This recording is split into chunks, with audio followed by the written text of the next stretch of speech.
Right, welcome back everybody to episode 7 of the ProjectSiix Podcast, where it's gonna be me and Kevin once again, baby.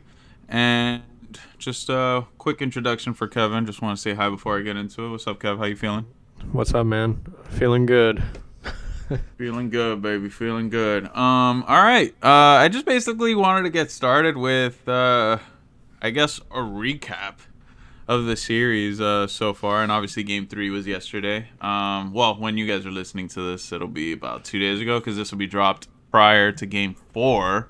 But basically, we're gonna talk all things Game 3, all things Knicks Spurs series, obviously, and just kind of go through it with all of you. Um, Out of the bat, we already know the whole situation right now. The Knicks won the first 2 games in a way, and everybody was kind of. When I say everybody, I think New York media and probably major sports media and stuff was just getting really excited with the whole Knicks sweeping kind of thing. Personally, I know you didn't believe that because you were picking the Spurs before the series, but personally for myself, I did not see that.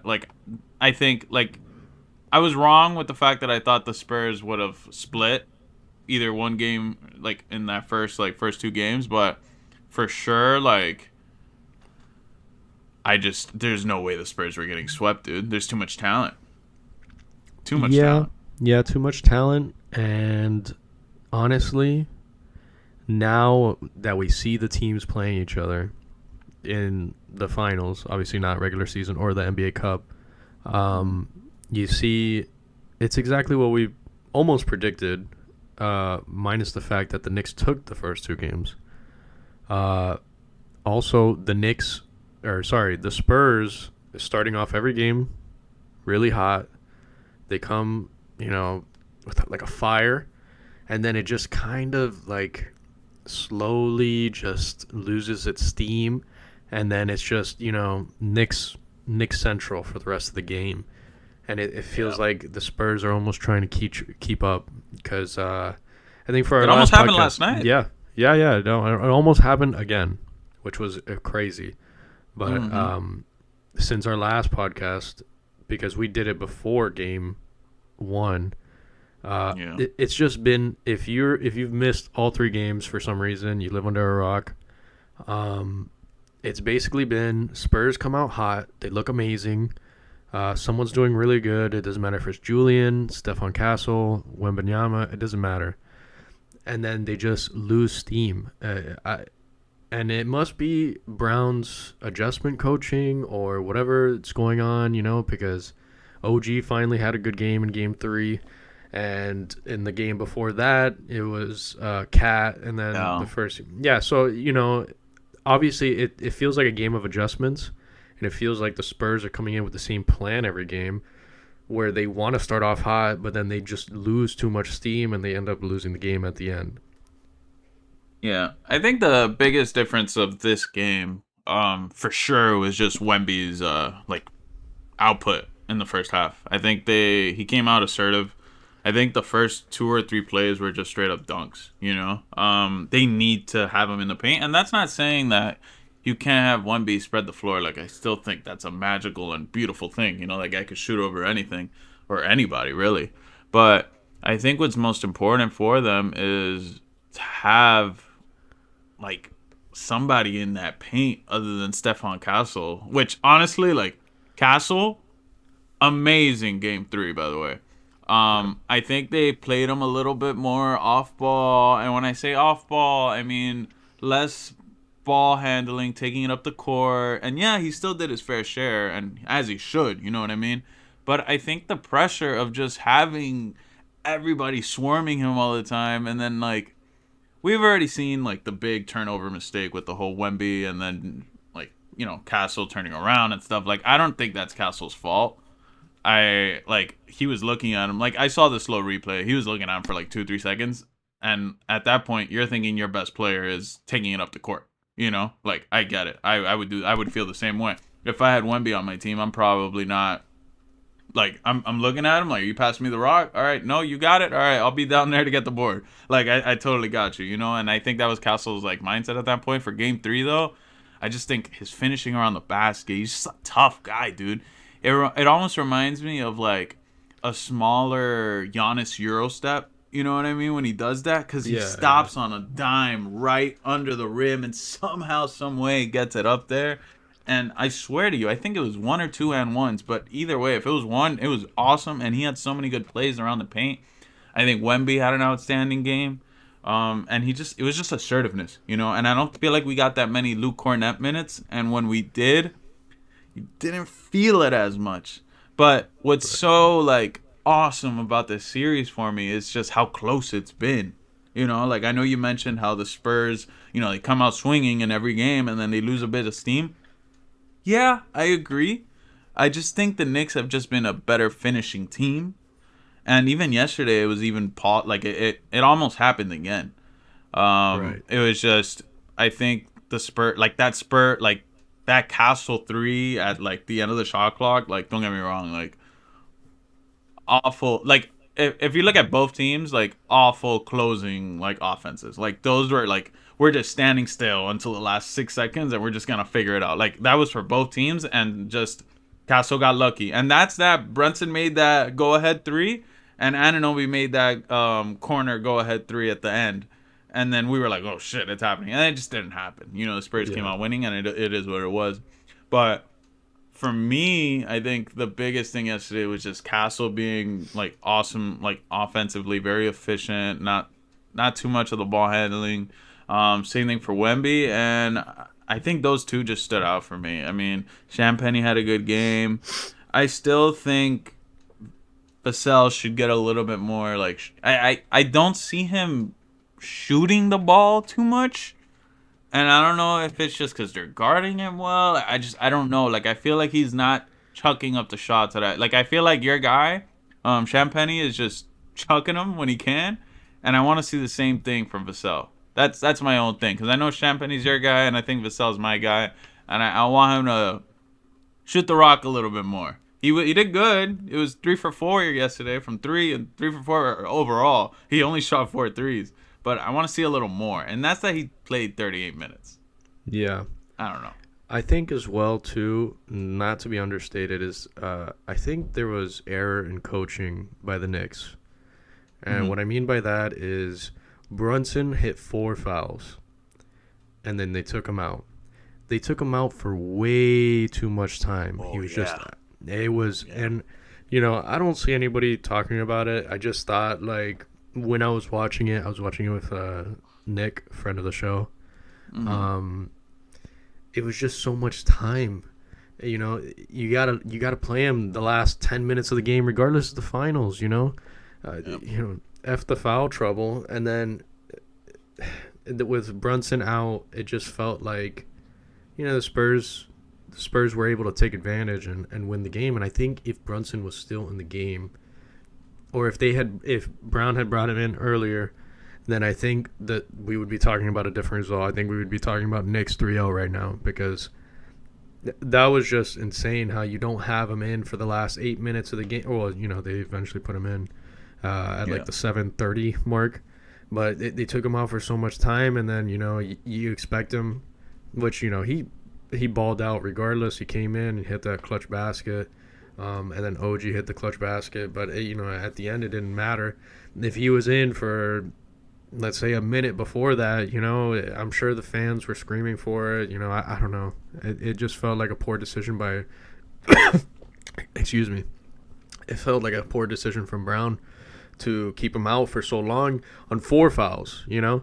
I would understand if it was 5, you know, but you need your best player to play. And it's not like he's playing defense anyway, you know, like just you know, you're playing defense around him. Like, you know, everybody's playing defense for him because you need him to be ready on offense anyways. So it was just by luck, you know, he had 4 fouls. So the Spurs took advantage. I think yesterday showed a lot. There's a lot to take away. Like, if you're a Knicks fan, if you're like the Knicks right now, if you're Mike Brown, I think you come away with a lot of positives. Yeah, there's a couple negatives. I think a lot of the calls were, I wouldn't say questionable, because a lot of them were fouls. But what I will question is if those same fouls could have been called for the Spurs. And I don't want to be that guy where like I'm just calling out the refs, this and that. But if you're calling it for the Knicks, I just think you should probably call it on the Spurs as well. And I think that was my only nitpick with the foul calls. And you noticed it a whole lot more on the Knicks. I will say that. And I to Mike Brown's credit, I know he was complaining in the press press conference right after the game, but that was my one nitpick. Other than that, I mean, as far as the positives, I think OG had a phenomenal game. I think he still showcases that he's probably the most important X factor for them. Just offensively, like he does this little thing where like he'll get by Wemby, and since he's such like a big body, like he'll just like stand up and get the like two-handed dunk. Like he's done that a couple times this series, and like I just feel like he has a really good first step on a lot of the Spurs. If not, like, if it's like Vassell or Champagny, I just feel like he's bigger and stronger than them, so he'll just get by them. He's a hell of a shooter.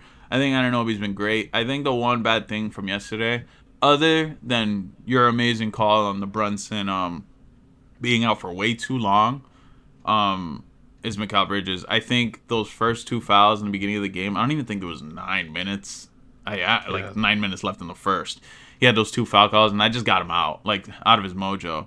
Like, Bridges is a guy that you could play for 48 minutes, and he'll find a way to get at least, 10, 11 shots, right? Something. Yeah. Yesterday, it was just nothing out there. I think he made one shot, and if I remember correctly, it was just, a midi, where, he almost technically got blocked from the back, and it was at the end of the game. Yeah. I wanted to see a lot more of Mikal, especially seeing him in Game 2.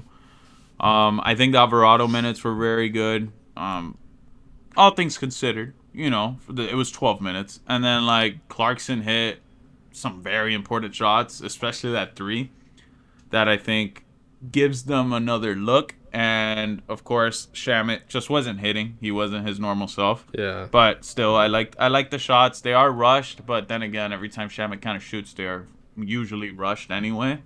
So it just didn't go in. It didn't knock them down. And it's not like it was a huge blowout loss or anything. They lost by 4, So, yeah.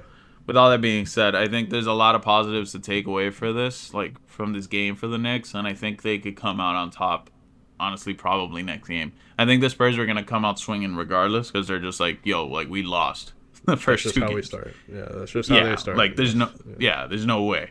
If the Knicks start slow again, I'm not going to be that concerned, but I think the Knicks could come out on top next game and maybe come out of this 3-1. And then I think San Antonio has to win a game at home. And then maybe just hopefully for the NBA, just the Knicks win in Game 6. That'd be crazy. Or whatever. But I do think a lot of the pressure going into yesterday's game with, President Trump coming in and just that whole thing and all the celebrities being there. I don't know if you saw Eli Manning was there. That's cool. Derek Jeter. Yeah. Everybody was there. Jay-Z was there too. Shout out Larry David. Larry David was there. Yeah. Everybody was there, and then we, the usuals: Ben Stiller, Fat Joe. How can I forget about my guy Timothy Chalamet? One big gripe though. And this coming from a Miami guy, born and raised in the city. Heat fan since birth. Why the fuck was DJ Khaled there, other than being Fat Joe's boy? Because Fat Joe. Because of Fat Joe. But I'm pissed sure off. Fat Joe had enough. I wouldn't do that. Cred to have a +1 to sit there. Sure, but it wasn't even the fact he was there. You know what I mean? Those courtside tickets are so expensive. Whatever. Bro, get off your phone. Every time they showed Khaled, he was on the phone, bro. Get off your phone. You're an old head. You shouldn't be on your phone like that. What's wrong with you? As a Heat fan. It just kind of pissed me off. Yeah. As a Heat fan, we've seen Khaled, Ross, those guys are usuals courtside for us. Yeah. So, Khaled, this is kind of usual behavior from him. And, I've always hated it because I like having a celeb rock a team, or even an athlete from another sport rock our team.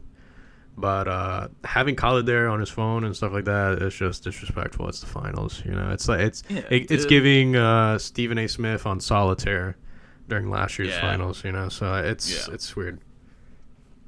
It was so weird. That was my one big gripe. with yesterday. I thought yesterday was really fun. I think if like as far as like an atmosphere, really cool. I did see who's this watch guy? Oh God, I can't remember his name, and I feel so bad about it. But he was talking about it after the game, and he's a New Yorker, and he was with he's part of TMP, the Kai Cenat, Agent Zero, Dude Yeah. Dennis. Oh, the Dominican guy. What's his name? I love that guy. The guy that steals his food, steals Phantom. the food and stuff. Phantom. Phantom. Phantom. They were both talking about how they need like real New Yorkers in the building. Like it felt like everybody there was just like big like, you know, finance bros, just like money guys. You know what I mean? Like they don't feel like they had like real Knicks fans there. Dude, but think It was just about the expensive. ticket prices, and even Josh Hart was talking No, I about know. it. Yeah. It's just impossible to get a seat. You want real New Yorkers in.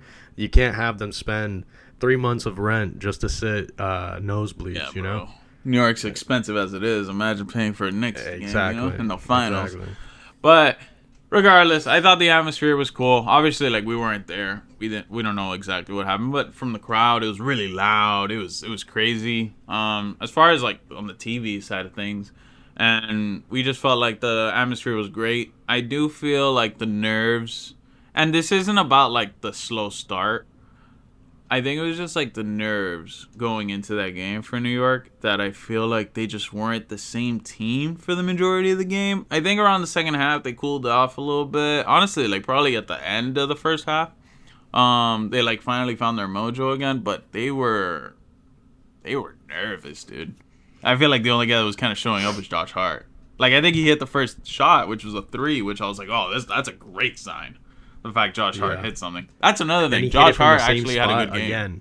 Yeah, and then he hit it from the Yes. same spot again, and I was like, oh, it's the Josh Hart Yeah, game. no. Josh Hart, I think, yeah, Josh Hart. I think that's the thing though. Like in New York, I think Game 4 we're gonna get big games out of some role players. I think we're gonna get really big games out of some guys because especially in New York, I feel like it's just gonna be a big deal. Like I think not that Josh Hart is like a role player, even though he's probably like you know what he is. He's like the Draymond Green of like Right, the star right. players. You know what I Right. mean? Like that's what I mean, where he does everything out there.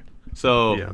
like I don't want to disrespect Josh Hart. Josh Hart's awesome. But like I think Josh Hart is gonna shine next game. Also, what happened to our guy, dude? Deuce. I don't feel like he was out there at all. No, Apparently at I 9 didn't- minutes, I can't remember a minute.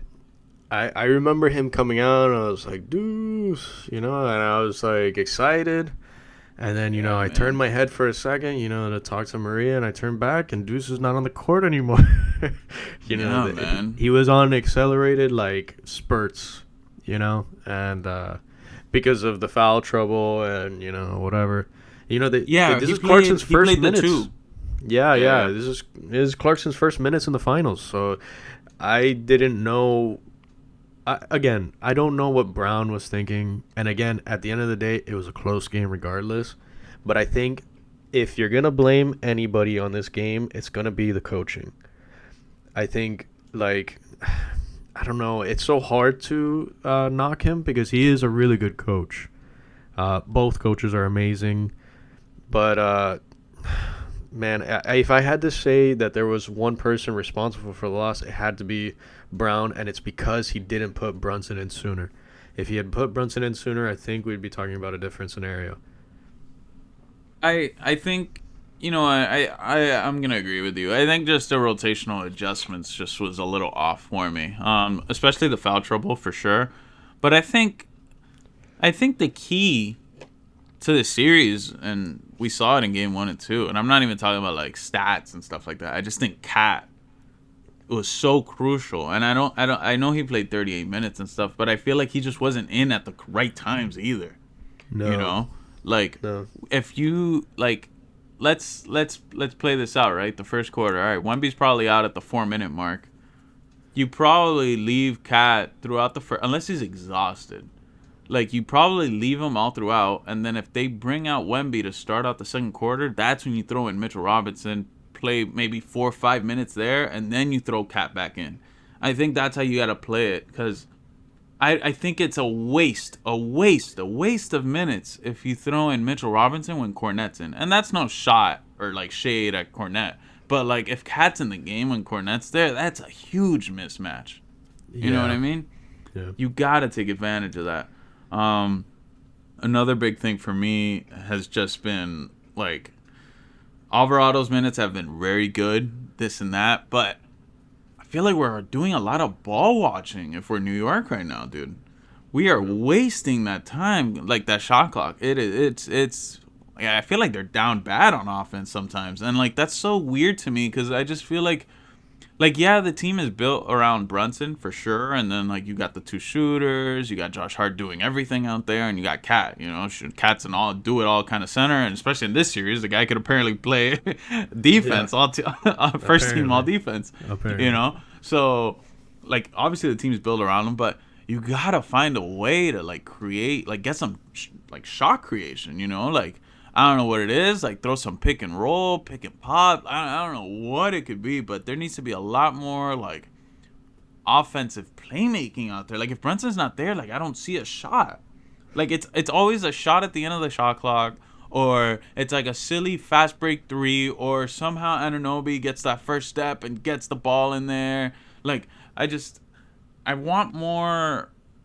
And like this is sad, like we just got a game where like the Knicks dropped 111, but I want more I want better offense out of them. I think defensively they're doing okay. Yeah, they can improve in certain spots, but offensively I just don't feel like the shot creation's there. And the only reason it was that close is because they were hitting a lot of shots that probably in other times they probably wouldn't have made. Yeah. Like, let's be real. Like Brunson hit a go-ahead three, Anunoby hit crazy, like maybe 2 or 3 corner threes where I was like, what the hell? But this just feels, and like this is just my experience from watching the Knicks over the past couple of years. This is just what the Knicks offense feels like. If it's you're running through Brunson, and even if Brunson's in, it feels like there's not like a set shot or like a set play in motion. It feels more like loose, because you have so many star players. You have so many elite. Well, I guess star would be better. You have so many star players. It's just kind of like pass, make the defense recover. And then someone's it's got like 20 feet of space open. So it's tough. Because I felt like the first 2 games I was watching a different Knicks team than I had watched prior, and I thought I was like alien to what the Knicks, because I didn't watch a lot of Knicks games, but I watched all the Knicks games that the Heat played against them, and it felt like the same, of years past. But now in the finals, I feel like I'm watching a different team because now Cat is doing this and Brunson's doing that, and the team feels more organized. But now in this game 3, it felt like they were kind of regressing back into that. But we got to see moving forward. I don't think that's going to be the case game 4. But I also think the Spurs are coming in hot in game 4, so watch out for that. I mean, they've got to, right? Like they've got to get this to 2-2, which. Oh, that's so much pressure. It's the finals, you know what I mean? This is what it's all about. And I want to get to that point for sure. But to piggyback off what you're saying and to piggyback off like the last couple minutes of this chat, like I think for us, like for the Knicks, when I say us, lol, for the Knicks, I just think it's like I want to see like different looks, like I want to see like why can't we do like a little like pick and roll and make them choose who they want to guard? And when I say pick and roll, like let's throw Mikal Bridges as the ball handler, and then let's make Anunoby come in and then set the pick, and then make them choose who they're gonna guard there. They can do that. Like get them off a hedge, get Cat in the dunker spot, or fucking flex back to that 3, or like if you don't have Brunson out there, like I want to see some different looks. I want to see these guys make shots. Like these guys are making 20, 30, 40 million a year. Like, these guys are capable, and we've seen Mikal Bridges make, like, offensive plays, and we saw it in Game 2.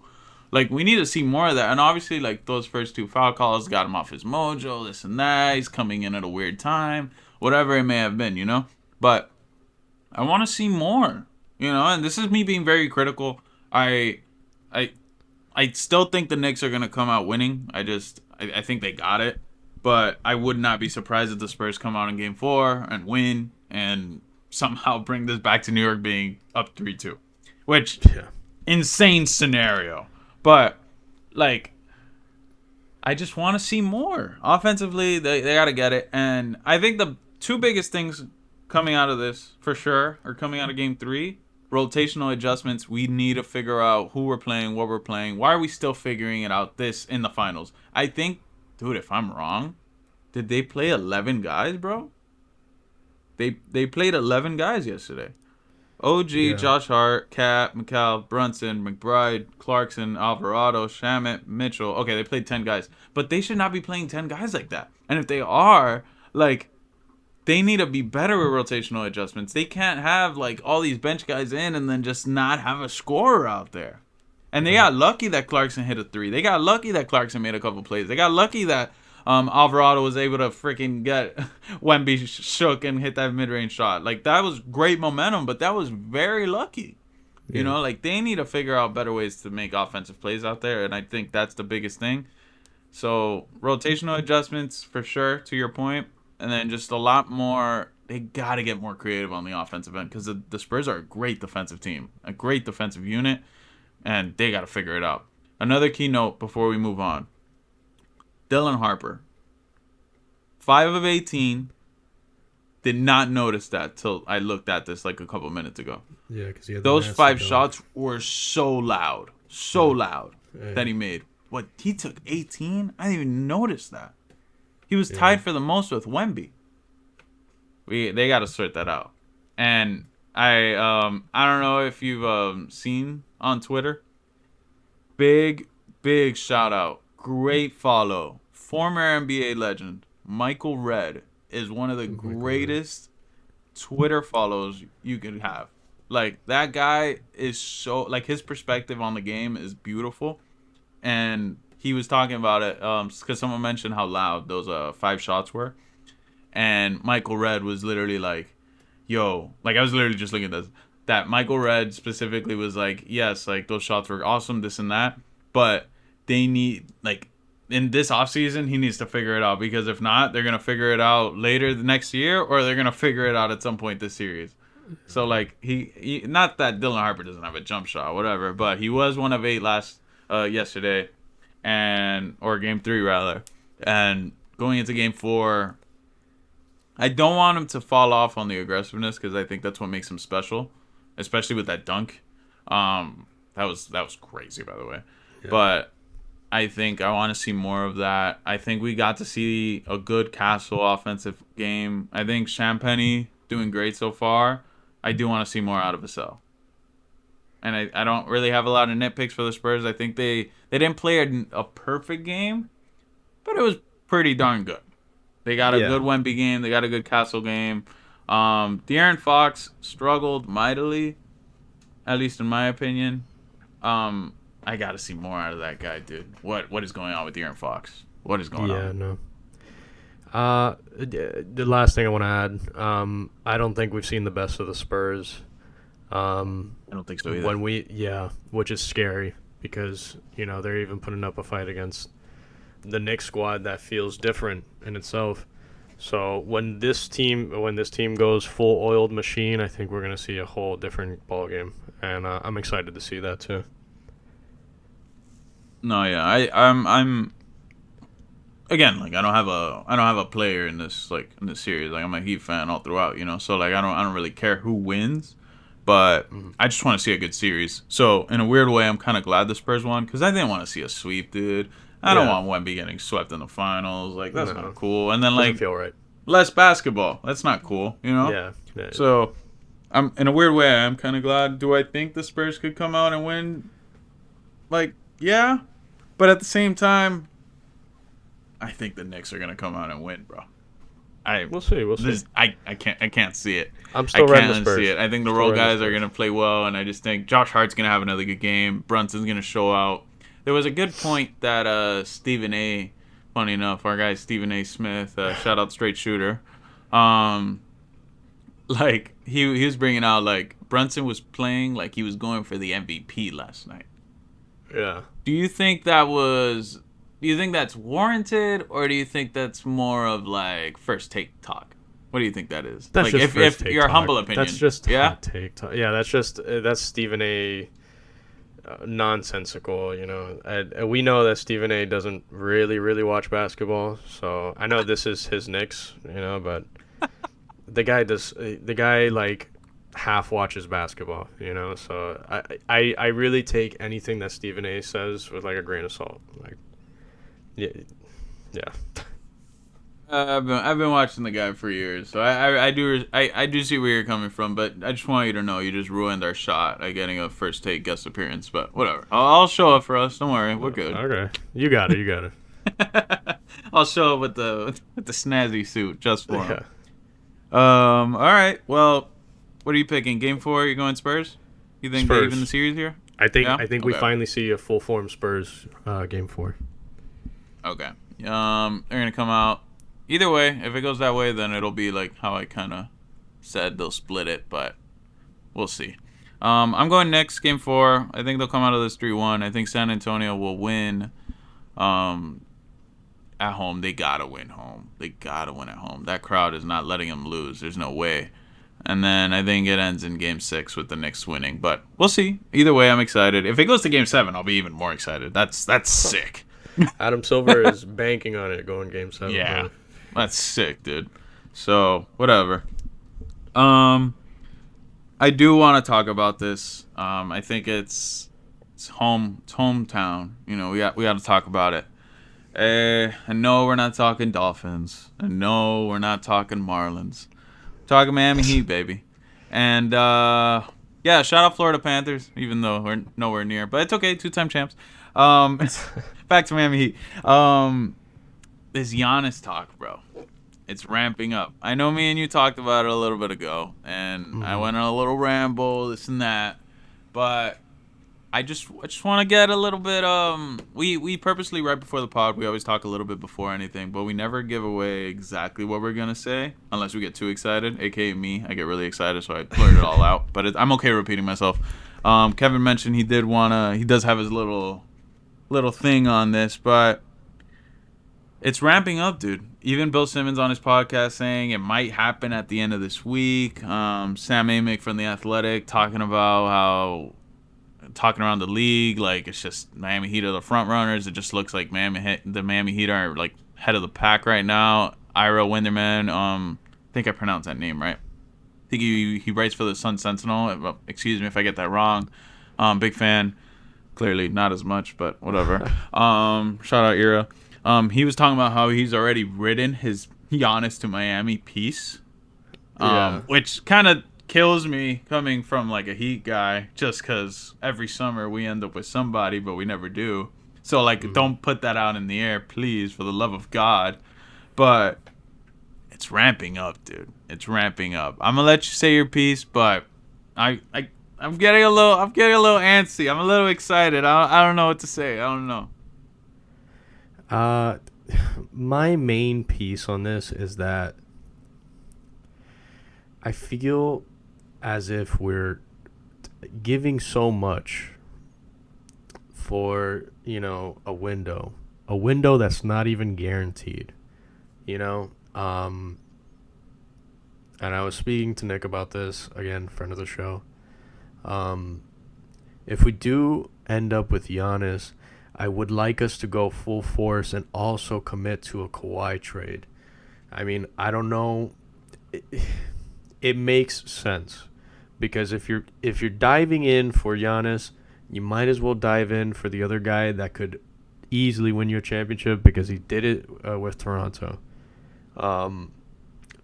Really, that's my only gripe with this because I don't only just want to get Giannis, and I know it sounds selfish. But the time has sailed for Giannis and the Bucks, and the time has sailed for Kawhi and the Clippers. You know, I don't know about all the extra stuff that's happening with Kawhi on the Clippers. You know, I don't really care. But I think both players are just ready for maybe not a final resting place, but a one more go, and for not for it to be just, you know, unks, just coming together and squatting up like the Clippers just tried this last season. But as in like buying into a system that already has a lot of youth infused into it with the additions of veteran stars like Giannis and Kawhi. So I think my main thing is that, again, if we do get Giannis, I would want us to go full throttle and push a trade for Kawhi as well. I don't know what that looks like. I don't know who we have to give up. As long as we keep Bam, a youth core, obviously I know Ware's probably out. Tyler's probably out. You keep Powell because he's another guy that just gets you a bucket. I think that works well. You don't want too many ISO guys on the team, but if you're getting rid of Hero anyways, it's fine. He's Need him, yeah. So my thing is just that I really, really want to go for both, not just Giannis. And I'm hearing less of the Kawhi talks, and that's fine, but it needs to turn to the Kawhi talks after we get Giannis, if that is what happens. God willing. Yeah. Okay. So that's a lot. I went ahead and looked up the Clippers draft picks for the future and stuff like that, because we'll get into that now. But yeah. That was a lot, Kev. Okay. So first off, am I gonna be happy getting Giannis in Miami and tagging him along with Bam? 100 and 1,050 gazillion %. I think if you put those two guys together, I think we have... I don't even want to get ahead of myself. I'm not even going to say what I want to say. But basically, I think the Heat are amongst the best teams in the East with just those two alone. And that may be a lot for a lot of people to say or hear or believe or whatever it may be. But those two guys, off straight sheer talent, what they could do defensively, what they will do offensively, insane. Now, to your point about the depth thing, right? So what does the framework of a Giannis trade to Miami look like, right? So Tyler's going out, Kalel's going out. It's guaranteed. It's going to happen. Right? Kalel's the hot commodity. He's the guy that every trade, it will be Kalel. Kalel, as much as I love him, if I'm getting Giannis, I'm sorry, buddy. I love you. You understand. I understand. We get it. I love you, and I hope you are a future 10-time All-Star. Because that's how much I believe in you. But we're getting Giannis, a top 5 player. Mm-hmm. I think if that trade goes through, Jaime might be out. As much as I don't want that to happen, Jaime might be out possibly. And I think we stay with Pele. I think we stay with Kaz. I think hopefully we stay with Davion. I think we bring back Norm. Because if Tyler's out, we have the bird rights on Norm. It just makes sense. Norm's coming back. As for the framework for a Clippers trade, the only way that works is if Wiggins accepts that team option, which, by all means, definitely possible. Yeah. He'll accept that team option. Hopefully, God willing, the Clippers are interested in Jovic. And the only reason I would say interested in Jovic is because you got to make the money work. That's one. And two, you got to get a young asset in return if you're the Clippers. And that's a young asset. We're on video right now and we're doing quotations. Well, I am. Yeah, well. And there has to be a Heat pick involved in some sort of fashion. Now, why I don't know if that works. Do the Clippers want to be bad? I don't know. I'm going to make you laugh with this. They have a pick swap next year. And guess who has it? Oklahoma. Oklahoma still has a Clippers pick, dude. Yeah. They have the right to swap the 2027 pick. And then if not, it's just, yeah, dude, they don't, it's bad. They swap the pick out. So that's why I don't think it works. And I don't think Kawhi look, I may be wrong, and I hope I'm wrong. I would love to see Kawhi in Miami along with a Giannis. That's the greatest front court ever made. I mean, yeah. That is the greatest front court in NBA history, right there. You're telling me I get those three guys? Who's getting past those guys? That competes. That front court, regardless of the back court, competes with a San Antonio and a OKC. Now, am I talking talent level, depth, all of that? Probably not. But as far as those three guys, dude, I'm sorry. I don't think it gets better than that. Mm-hmm. Like, it just doesn't. Like, there's no that's way. why I say that. That's why I say that. Because it's the only way that we would be ultimately competitive in this time period of basketball. You know, I don't think with just Giannis that we would win a championship. I don't think it's possible, honestly. So I think you need to think what's after Giannis. And if you're going to go full throttle and get Giannis, then you need to figure out what's that extra piece that puts us over the edge and makes us true contenders if we're going for this window. I think if you bring in, all right, let's talk the scenario out. So this is what it looks like. All things considered, let's say Davion stays. Hopefully, right? Hopefully. Davion sticks. We got Cass. So that's our two guards, 2-point guards. You think Cass is out in that scenario? I just don't know what you do there. I mean, either Cass or no. I mean, Larson. I would rather have Larson. Yeah, but yeah. I don't know. I see, this is so complicated. Okay, let's say Davion sticks, right? Right. You got Norm.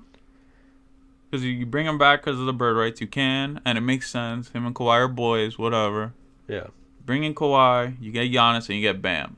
Does that 5 do it for you? Yeah. No, for sure. Yeah. Sure. You're not only bulking up the defense because we already have a lot of good defense, but you're masking that Norman defense where he can just focus on bucket, and that transition. I think it also gives. I think it also gives Davion. We saw it towards the end of the season. We saw it a lot, and especially you. You're a big Davion guy, and I've become a big Davion guy. I think it gives Davion a lot more ball handling responsibility, and we already saw that. What's that stat? The turnover ratio, or you know what I'm talking about? Turnover to assist ratio, or yes. Okay. He was like, what was it? Like top 5? Like, yeah, he was. Like, I was cooking. Yeah, he was a guaranteed. If you're a betting man, he was guaranteed always for over 4.5 assist. Even just like first quarter assist. Honestly, like he was doing double that. He was amazing. Yeah, he's a great passer. The guy was cooking. So that's why I kind of want to, like, I'm hoping, like, dream scenario. If I don't even want to be like selfish and be like, give me Kawhi, da da da. But like, okay, hear this. Would you prefer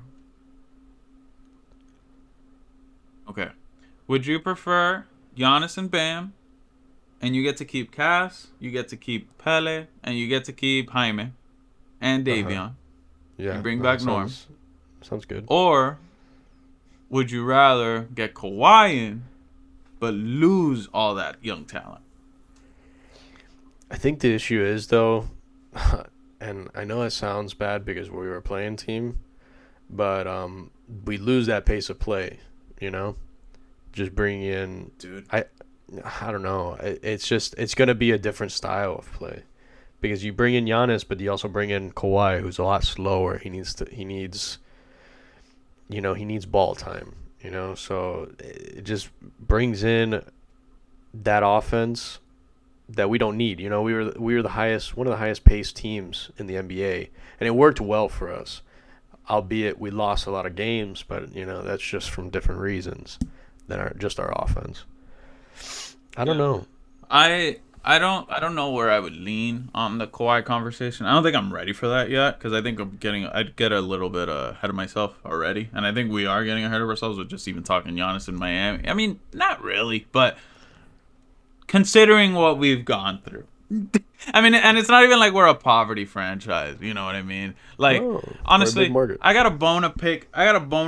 With a certain. I'm not even gonna give him any sort of credit. I'm talking like we're out there, like we're getting thousands of views every day. But I'm not even gonna say his name. But there's this guy out here that is the biggest like Heat hater, and it stresses me the fuck out. I'm gonna say it, Kevin O'Connor. I love Kevin O'Connor, but this man stresses me the fuck out so much because he was on his show or Yahoo show, whatever it was, and he was talking about like Giannis wants to be on a freaking historic franchise, and I don't know if Miami fits that, and I'm like, brother, what are you talking about?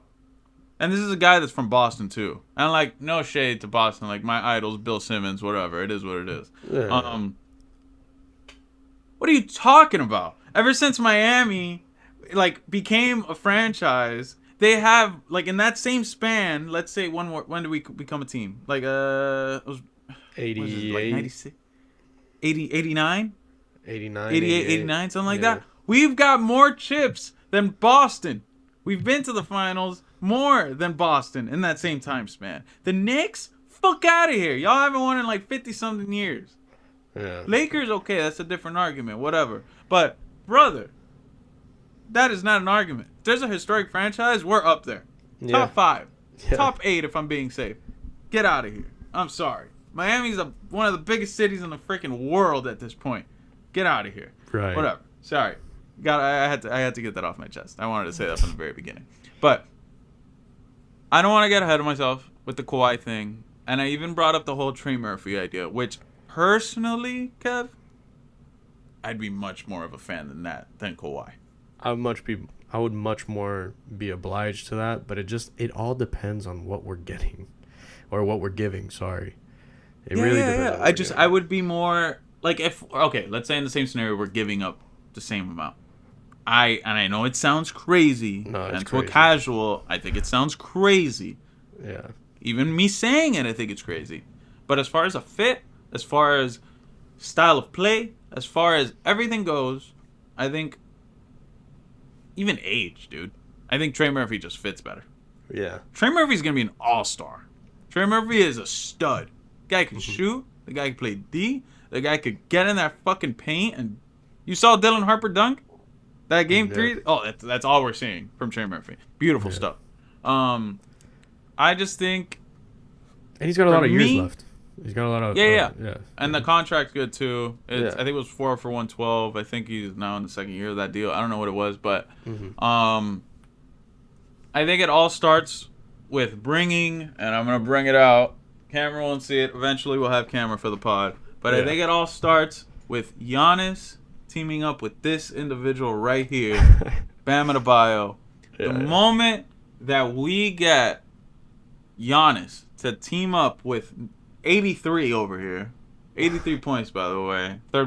Second most in NBA history. I was there. It's crazy. I witnessed that.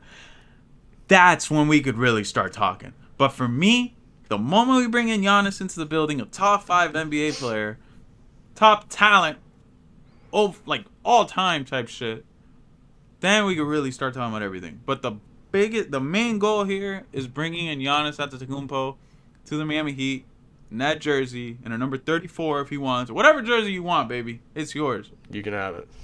Except, you know what? The only jersey that's a little off limits for me, number 3, you're not taking that, but whatever. You could have number 6. Love you, Braun. You could have number 1. Shout out CB. You could have 33. You could have 32. Shout out Zoe and Shaq. I don't care. You could have any of them except 3. Love have you. 40. Shout out my GOAT. You know what? UD. You could have number 40 if you want, baby. But you're not taking number 3. But I need you on this squad. And having Giannis and having Bam, you figure it out, bro. You figure out the rest. For sure. That's all it is. I'm sorry. I've convinced myself there. I'm over it. 1 year we're getting Dame, we don't get Dame. 1 year we're getting KD, we don't get KD. It's like, brother, necesito algo. I need something. Oh, I'm upset. I hit the Spanglish, Kev. I hit the Spanglish. Hungry. We're so hungry. hungry. Bro. Tengo hambre. Necesito hama. You know, like I'm hungry. Yeah. So, like, I need it. I want it. I believe in it. You know how many my NBA my NBAs I've done with like Giannis on the Heat and just having Giannis and Bam. Like, brother, you guys don't understand. Like, the sheer like beauty of what that would consist of, man. Yeah. That is a dream. That is awesome. Mm-hmm. And I may be overplaying Bam. Bam's like my favorite player. I love Bam. Mm-hmm. But I just believe in Bam's talent. I believe in Bam's work ethic. I believe in everything. And you throw Giannis into the mix, and hungry Giannis, something to prove Giannis. Oh, brother, get the fuck out of here. That team is going places. And I'll leave it at that. You got anything else to add? No, that's it, man. That's it. I'm with you. I'm with the energy. Yeah, I'm all for it. I'm not gonna say Giannis or bust, but it's Giannis or bust. I need Giannis. I want that. I need him in a Heat uni, and I'm buying that jersey day one. I already got my Bam number 13 with the little 2006 patch from this because I had to. And now we got to get Giannis in here, bro. We got to. So it be what it be. Shout out my guy Tyler Hero. I got like 4 of your jerseys. I love you. I got your own cereal box and everything. Shout out Superman. Shout out Khalil. Shout out all of you. But I need Giannis. I need him now. All right, y'all. Well, that's basically episode 7, right? Episode 7, brother. Episode 7. That's episode 7. Everybody, reach out. Check out the socials, man. We got a new thing going on with our buddy Nolan, friend of the show. ProjectSiix certified. The bottom line, right? Mm-hmm. The bottom line with Nolan Bottomley. Yeah, the first video. Shout out Nolan Bottomley. Shout out Nolan. First video was Backrooms. Really cool perspective on that. And then Masters of the Universe. Yeah, did I get that right? Yeah, and more focused on the Jared Leto piece of it. Yeah. Because people are raving. Yeah, people love Masters of the Universe with a... Yeah. Shout out Jared Leto. Finally. Shout out Jared Leto. Something people don't hate. Yeah. The comeback. The comeback is real. I feel like he's always getting shitted on, but... Always. Yeah. So, everybody, check out The Bottom Line on our Instagram/TikTok. Check out, I don't know, just check us out, man. I think we're pretty cool. I think you guys will have a good kick out of it. But yeah, man, thank you guys for listening. I appreciate you guys. And I'll catch you guys next time for episode 8. Thank y'all. Later, guys.